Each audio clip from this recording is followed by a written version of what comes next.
নতুন আশায় বেঁচে থাকার লড়াই বলেছেন ওবায়দুল কাদের।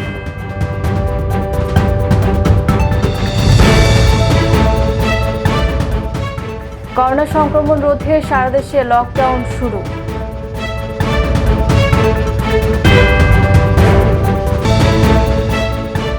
বড় সংঘাতের পথে মিয়ানমার বলেছে জাতিসংঘ।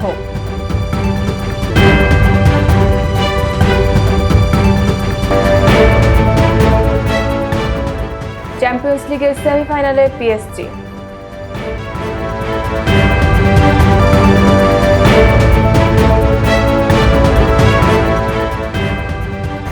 আসসালামু আলাইকুম। কর্ণফুলী সংবাদে আমন্ত্রণ জানাচ্ছি আমি শারমিন আক্তার সোনিয়া। শুনছিলেন সাইমা প্রপার্টিজ প্রাইভেট লিমিটেড সংবাদ শিরোনাম। এবারে বিস্তারিত।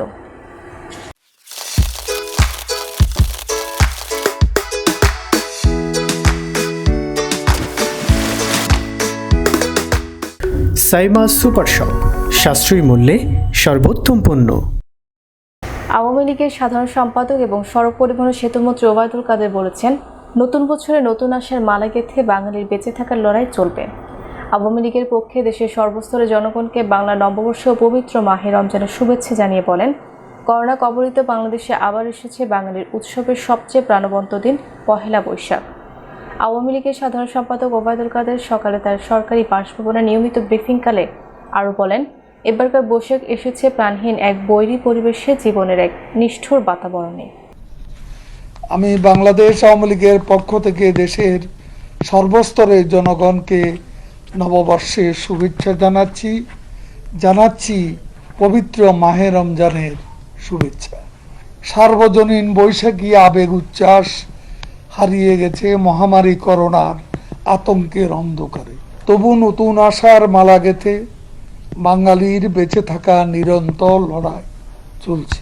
আসুন আমরা অদৃশ্য শত্রু করোনার বিরুদ্ধে ঘরে ঘরে সচেতনতা দুর্গ গড়ে তুলি। সম্মিলিত শক্তি দিয়ে প্রতিহত ও পরাজিত করি প্রাণঘাতী করোনাকে। সময়ে সাহসী কাণ্ডারি শেখ হাসিনার নেতৃত্বে বিজয়ী হই করোনার বিরুদ্ধে, বিজয়ী হই বৈশাখী চেতনার শত্রু সাম্প্রদায়িকতার বিরুদ্ধে। করোনা সংক্রমণ রোধে সারা দেশে চলাচল ও জীবনযাত্রা নিয়ন্ত্রণে সপ্তাহব্যাপী কঠোর বিধিনিষেধ শুরু হয়েছে। জরুরি সেবা কাজ ছাড়া বন্ধ আছে সব অফিস ও যানবাহন চলাচল।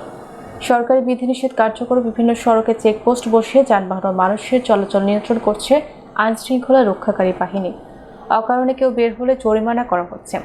বুধবার সকাল 6টা থেকে সারা দেশে শুরু হয়েছে কঠোর বিধিনিষেধ। 21শে এপ্রিল মধ্যরাত পর্যন্ত সর্বাত্মক বিধিনিষেধ চলবে। চিকিৎসা সেবা, গ্যাস, বিদ্যুৎ, পানি, খাদ্য, পণ্য পরিবহন সহ জরুরি সেবা কাজ ছাড়া বন্ধ আছে। আন্তঃজেলা বাস, গণপরিবহন ও আকাশপথের পরিবহনও বন্ধ। রাজধানীতে সড়কের বিভিন্ন স্থানে চেকপোস্ট বসিয়ে যানবাহন নিয়ন্ত্রণ করা হচ্ছে। বাস ছাড়া কিংবা অকারণে কেউ বের হলে জরিমানা করছে আইন শৃঙ্খলা রক্ষাকারী বাহিনী। বিশেষ প্রয়োজনে যাতায়াত করার জন্য মুভমেন্ট পাস দেখে ছাড়ছে পুলিশ। প্রধান সড়কে মানুষের উপস্থিতি না থাকলেও বাজার, পাড়া মহল্লায় রয়েছে জটলা। অকারণে অনেকে বের হচ্ছে। এদিকে কঠোর বিধিনিষেধের এই সময় প্রতিদিন সকাল 10টা থেকে দুপুর 1টা পর্যন্ত ব্যাংকের লেনদেন চালু রয়েছে। শর্ত সাপেক্ষে খোলা রয়েছে শিল্প কারখানাও। পহেলা বৈশাখে ক্রেতাশূন্য রাজধানীর বাজারে হালিতে 800 থেকে 1200 টাকা কমেছে ইলিশের দাম। অন্যান্য মাছের দামও কমেছে কেজিতে 100 থেকে 150 টাকা। তবে দাম বেড়েছে রমজানে বাড়তি চাহিদা থাকা শসা, বেগুন আর কাঁচামরিচের। এদিকে সকাল সকাল কারওয়ান বাজারে কাঁচামাল কিনে পরিবহনের সংকটে আটকা পড়েন আশেপাশের বাজারের অনেক দোকানে। পহেলা বৈশাখ আসলেই পাতে এক টুকরো ইলিশ হলেও পড়তে হবে, এই যেন অঘোষিত অভ্যাসে পরিণত হয়েছে।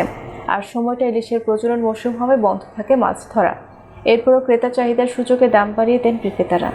আকাশচুম্বী দামের চিত্র বরাবরই থাকে বাজারে, সেখানে এবার চিত্রটা একেবারেই ভিন্ন। সর্বাত্মক লকডাউনের প্রভাব পড়েছে বাজারে। মাছ বাজারে ফাঁকা অনেক দোকান।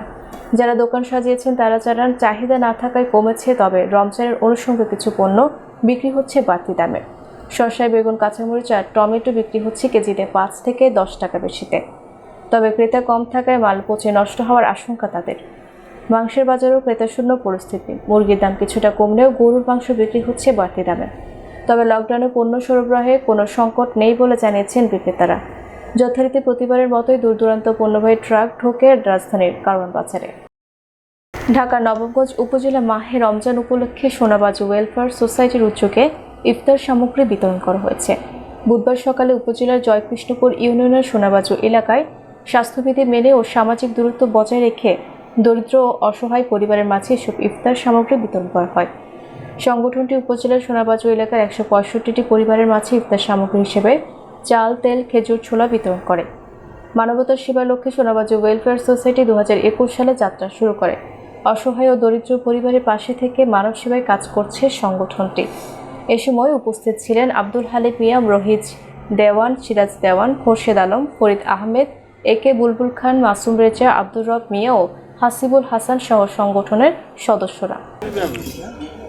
সোনাবাজুর ওয়েলফেয়ার সোসাইটি মানবতা সেবার লক্ষ্যে 2021 এর যাত্রা শুরু করে। তারই অংশ বিশেষ হিসেবে আজ ইফতার সামগ্রী বিতরণ করা হয়। এর কার্যক্রম ভবিষ্যতে অব্যাহত থাকবে।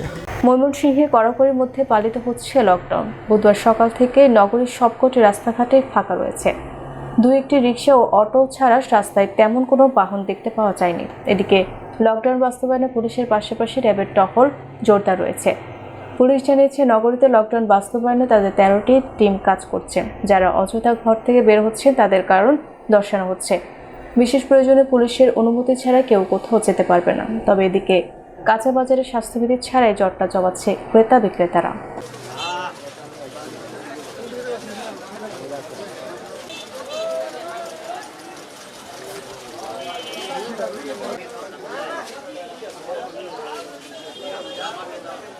সর্বাত্মক লকডাউনের মধ্যেও মুন্সিগঞ্জ শহরের ভোরের সবজির হাট ছিল জমজমাট। টাটকা বিষমুক্ত সবজি কিনতে পাইকারদের পছন্দ এই বাজারটি।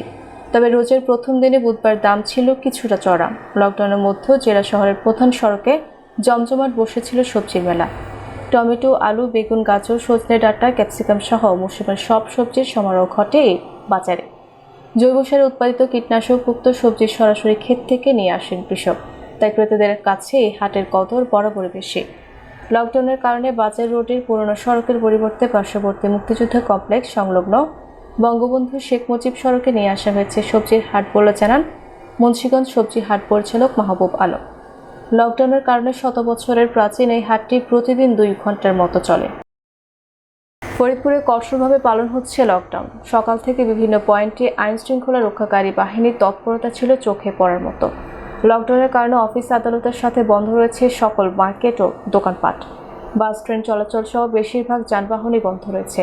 তবে সীমিত আকারে শহরের বিভিন্ন স্থানে রিক্সা ও ইজি বাইক চলাচল করতে দেখা গেছে। রোজের প্রথম দিন এবং লকডাউন কড়াকড়ি থাকায় রাস্তায় মানুষজন তেমন একটা বের হয়নি। শহরের বিভিন্ন পাড়া মহল্লার সড়কগুলোতে ব্যারিকেড দিয়ে যানবাহন ও মানুষের চলাচল বন্ধ করা হয়েছে। স্বাস্থ্যবিধি মেনে কিছু স্থানে কাঁচা বাজারের বেচাকেনা চলছে। শহরে লকডাউন কঠোরভাবে পালন করা হলেও একেবারেই ভিন্ন চিত্র গ্রামগুলোতে। সেখানে লকডাউনের কোনো প্রভাব পড়েনি। ফরিদপুরের পুলিশ সুপার মোহাম্মদ আলিমুজ্জামান জানান, লকডাউনে যাতে কেউ অপ্রয়োজনে ঘর থেকে বের না হন সেজন্য পুলিশ কঠোর নজরদারিতে রয়েছে। আসলে কঠোর বিধিনিষেধ ইতিমধ্যে আজকে সকাল থেকে চালু কার্যকর হয়েছে। আমাদের পুলিশ বিভিন্ন পয়েন্টে আমাদের যারা আইন শৃঙ্খলা বাহিনী, বিশেষ করে র্যাব আছে, তারা চেষ্টা করছে মানুষকে ঘরে রাখার জন্য। মানুষ আসলে দৈনন্দিন কাজ আছে, তারপরেও যেহেতু কাঁচা বাজার মানুষের লাগবে, দৈনন্দিন বাজার লাগবে, সেই প্রেক্ষিতে কিছু লোকজন বের হচ্ছে। আমরা তাদেরকে বোঝাচ্ছি যে আসলে এই বিধিনিষেধের কারণে আপনাদের ঘরে থাকতে হবে এবং বিশেষ প্রয়োজন ছাড়া, জরুরি প্রয়োজন ছাড়া কেউ ঘর থেকে বের হবেন না। আর ঘর থেকে বের হলে কিন্তু আপনারা আপনাদের প্রতি আইনগত ব্যবস্থা গ্রহণ করতে পারতেন। ঝালকাঠিতে আকস্মিক বন্যায় ক্ষেত তলিয়ে যাওয়ায় মাঠে নষ্ট হচ্ছে আধা পাকা তরমুজ। লাখ লাখ টাকার ঋণ নিয়ে তরমুজের আবাদ করছেন চাষিরা। বন্যার কারণে ব্যাপক ক্ষতির আশঙ্কা করছেন তারা। কৃষি বিভাগ বলছে কৃষকদের ক্ষতি পুষিয়ে নেওয়ার চেষ্টা চলছে। গত কয়েক বছর ধরে ঝালকাঠির বিষখালী নদীর বিস্তীর্ণ চরাঞ্চলে তরমুজ চাষ করে কৃষকরা। লাভজনক হওয়ায় এবছর এখানে তরমুজের আবাদ বেড়ে যায়। ছোট ছোট দলে ভাগ হয়ে চাষিরা তরমুজ চাষের প্রকল্প গড়ে তোলেন চলে। কিন্তু আকস্মিক বন্যায় ভেসে যেতে বসেছে কৃষকের স্বপ্ন। পূর্ণিমার প্রভাবে প্লাবিত হয় সদর, রাজাপুর ও নলছিটি উপজেলার অনেক তরমুজ ক্ষেত। বন্যার পানি নেমে গেলেও বেশিরভাগ তরমুজ গাছের ক্ষতি হয়। ধার দেনা করে পুঁজি খাটে সর্বশান্ত হওয়ার শঙ্কায় দিন কাটছে তরমুজ চাষিদের। জেলা কৃষি সম্প্রসারণ কর্মকর্তা বলেন, কৃষকের সার্বিক সহযোগিতায় কৃষি বিভাগ তাদের পাশে রয়েছে। জেলা কৃষি বিভাগ সূত্রের মতে ঝালকাঠি জেলায় এবার 35 হেক্টর জমিতে তরমুজের আবাদ হয়েছে। মিয়ানমারের পরিস্থিতি আরও বড় সংঘাতের দিকে এগুচ্ছে বলে সতর্ক করেছে জাতিসংঘ। বুধবার এক বিবৃতিতে সংস্থাটির মানবাধিকার বিষয়ক হাই কমিশনার মিশেল বাশলে এই কথা বলেন। মিয়ানমারের পরিস্থিতি যেন সিরিয়ার মতো না হয় সে ব্যাপারে আন্তর্জাতিক সম্প্রদায়কে সজাগ থাকার আহ্বান জানান তিনি। গত 1 ফেব্রুয়ারি সামরিক অভ্যুত্থানের পর থেকে মঙ্গলবার পর্যন্ত সরকারি বাহিনীর হাতে শিশুসহ 714 জন নিহত হয়েছে। আটক করে রাখা হয়েছে হাজার হাজার মানুষকে। এত কিছুর পরও আন্দোলন অব্যাহত রেখেছে বিক্ষোভকারীরা।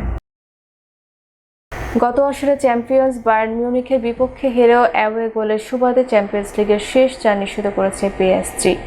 কোয়ার্টার ফাইনালের দ্বিতীয় লেগে ঘরের মাঠ পার্ক দে প্রিন্সেসে 1-0 ব্যবধানে হেরেছে মাউরিসিও পচেত্তিনোর দল। তবে এতেও ফরাসি চ্যাম্পিয়নদের সেমিফাইনালে যাওয়া আটকাতে পারেনি বায়ার্ন। প্রথম লেগে নিজেদের মাঠ এলিয়েন্স অ্যারেনায় 3-2 গোলে হেরে যাওয়ায় ফিরতি লেগে পিএসজির বিপক্ষে 2 গোলের ব্যবধানে জিততে হতো বাভারিয়ানদের।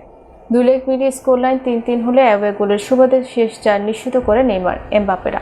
সেই সাথে গত বছর চ্যাম্পিয়ন্স লিগের ফাইনালে পরাজয়ের প্রতিশোধ নিল পিএসজি। সংবাদ শেষ করব তার আগে শিরোনামগুলো জানিয়ে দিচ্ছি আরও একবার। নতুন আশায় বেঁচে থাকার লড়াই বলেছেন ওবায়দুল কাদের।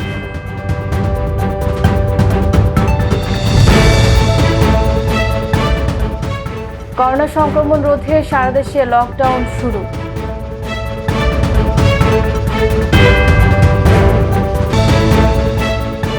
বড় সংঘাতের পথে মিয়ানমার বলেছে জাতিসংঘ।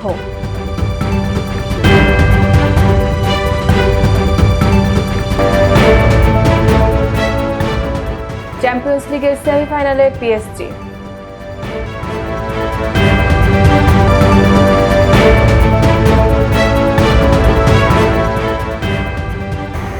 দর্শক, এ ছিল এখনকার সংবাদ। প্রতিদিন রাতে আমাদের সংবাদ দেখার আমন্ত্রণ রইল। সবার আগে সর্বশেষ সংবাদ পেতে এখনই আমাদের ফেসবুক পেজে লাইক ও ফলো করুন এবং আমাদের ইউটিউব চ্যানেলটি সাবস্ক্রাইব করে আমাদের সাথে থাকুন। ধন্যবাদ সবাইকে।